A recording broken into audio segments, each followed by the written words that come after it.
The weekend's winners are Thunderbolts, which opened with 76 millions. That's 13 million less than the last Captain America debut, but Marvel can still celebrate. Both audience and critic reviews are enthusiastic, so the film is almost certain to surpass the $250 million mark in the US. Globally, it's at 162 million so far, which isn't bad considering none of the more popular Marvel heroes appear in the film.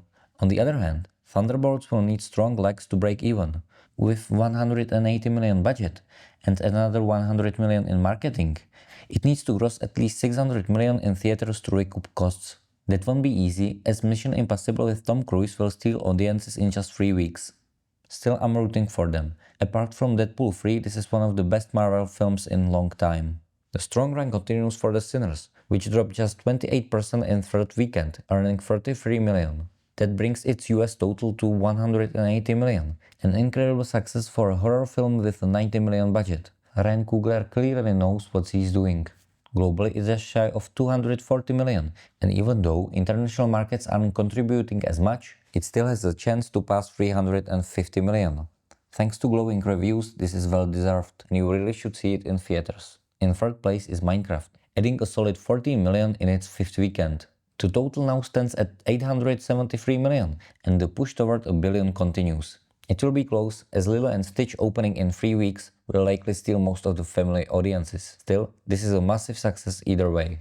On the other hand, The Accountant 2 is starting to struggle. Its second weekend dropped by 61%, pulling in just 9.5 million. The US total is now at only 40 million, with the final figure likely to land around 60 million. With the budget nearly double of that the first film, expectations were much higher. International audiences aren't saving it either, and it looks like film will finish below 100 million globally. That's a loss of several tens of millions. A real shame considering how well audiences actually received it. In fifth place is another video game adaptation, the horror film Until Dawn, which earned 4 million.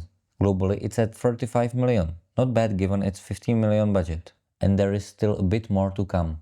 It's not a breakout hit, but Sony will likely make a small profit in theaters. Sixth place goes to the spy thriller Amateur, starring Rami Malek and Lawrence Fishburne, which added 2 millions. Its global total is now 88 million, and it looks like it will finish just under 100 million. That's a box office disappointment for a film with a 60 million budget, with an expected theatrical loss of around 20 million. Positive reviews unfortunately didn't translate into commercial success. Studio Angel, however, can be quite pleased with their animated film about Jesus, which is nearing the 60 million mark in the US.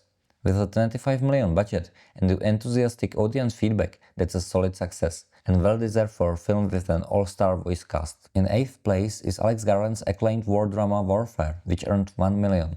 Unfortunately, it has only made 26 million globally, which means Studio A24 will lose a few million on the film's theatrical run. It will have to make up for the loss through the TV and streaming deals.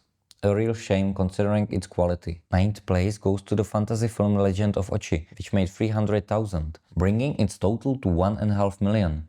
That's a major flop considering its 10 million budget. Another few million down the drain for A24. 10th place is rounded out by Snow White, which scraped together its last few dollars. Its global box office journey ends at 200 million, making it one of the Disney's biggest flops. The studio is expected to write off over $250 million in theatrical losses, nothing TV or streaming rights can make up for. Next week's releases include the well-reviewed drama Friendship starring Paul Rudd, the action movie Shadow Force with Omar Sy, which will lose Lionsgate a fortune, and the action thriller Fight or Flight with Josh Hartnett, which had impressive trailers but unfortunately hasn't received glowing reviews.